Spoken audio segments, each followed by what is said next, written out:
सभी दर्शकों को सादर प्रणाम। जय श्री कृष्ण। शास्त्र संगत चैनल पर आप सभी का हार्दिक स्वागत, अभिनंदन। दर्शकों, आज इस चैनल के माध्यम से यह जानकारी दी जाएगी कि कार्तिक मास कृष्ण पक्ष एकादशी, जिसे रमा एकादशी नाम से भी जाना जाता है, कब है, इस दिन क्या दान किया जाना चाहिए, इस दिन के उपवास का क्या महत्व है और इस दिन क्या विशेष उपाय करना चाहिए। जो श्रद्धालु कार्तिक स्नान कर रहे हैं उनके लिए भी विशेष जानकारी दूंगी कि इस एकादशी के दिन क्या क्या दान करना चाहिए और क्या क्या महत्व है इस एकादशी का। दर्शकों, हम सभी जानते हैं कि हर माह 2 एकादशी होती है। कार्तिक मास में भी रमा एकादशी नाम की जो कृष्ण पक्ष की एकादशी है वह रमा एकादशी के नाम से जानी जाती है। रमा माँ लक्ष्मी जी का ही नाम है।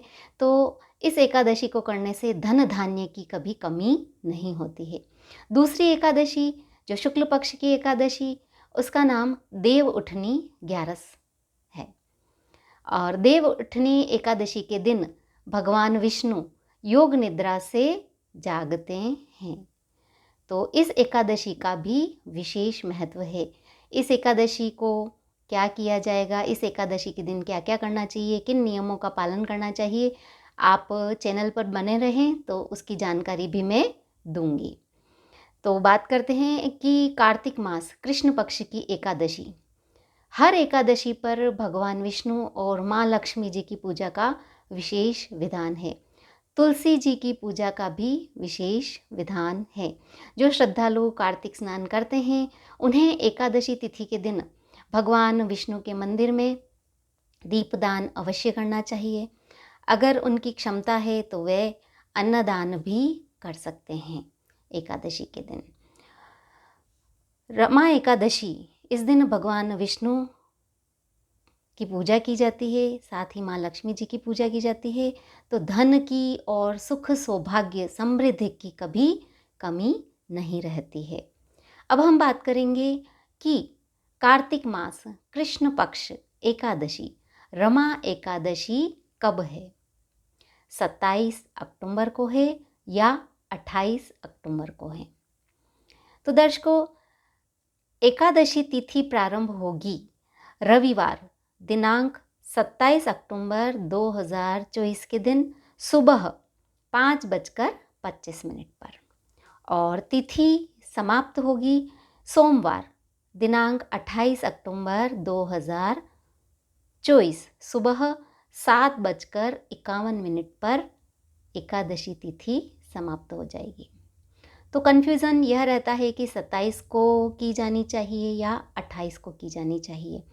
तो उपवास किस दिन करना है? 28 अक्टूबर 2024 सोमवार के दिन एकादशी का उपवास करना है। अब हम बात करेंगे कि पारण किस दिन करना है। तो पारण करना है 29 अक्टूबर 2024 को मंगलवार को सुबह 6:35 से लेकर 8:45 के बीच में। इस समय आधे में आप व्रत का पारण कर सकते हैं। अब हम बात करेंगे कि रमा एकादशी के दिन किन वस्तुओं का दान करना चाहिए। तो सबसे पहले तो अन्नदान। आप अगर सक्षम हैं तो अन्नदान कीजिए। आपकी क्षमता अनुसार 1 कटोरे से लेकर 1 बोरी तक आप अन्नदान कर सकते हैं। 1 किलो से लेकर 100 किलो तक, आधा किलो भी कर सकते हैं, 1 कटोरा भरकर भी कर सकते हैं। आप क्या दान कर सकते हैं? गेहूं का दान कर सकते हैं, चावल का दान कर सकते हैं, चने की दाल का दान कर सकते हैं। अन्नदान आप कर सकते हैं। दूसरा, वस्त्र दान। वस्त्र पीले रंग के हो तो श्रेष्ठ रहेगा। तो इस दिन आप पीले रंग के वस्त्रों का दान कर सकते हैं।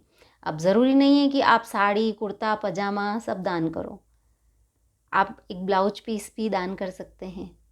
तो इस तरह अपनी सामर्थ्य के अनुसार दान कर सकते हैं। उसके बाद मुरली। भगवान कृष्ण को मुरली अति प्रिय है।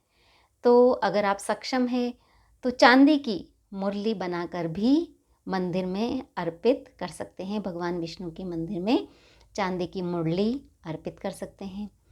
कामधेनु गाय, अगर आप चांदी की कामधेनु गाय की प्रतिमा बनाकर भी दान कर सकते हैं इस दिन, इसका बहुत महत्व है।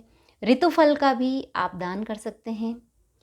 इस समय में जो भी ऋतुफल है, केला है, एप्पल है, आंवला है, तो इनका भी आप दान कर सकते हैं। तो इस तरह कोई भी फल है, फल का भी दान किया जा सकता है। पुराणों के अनुसार अब हम बात करेंगे कि रमा एकादशी व्रत उपवास करने का क्या महत्व है। दर्शकों, एकादशी पर अन्न नहीं खाना चाहिए।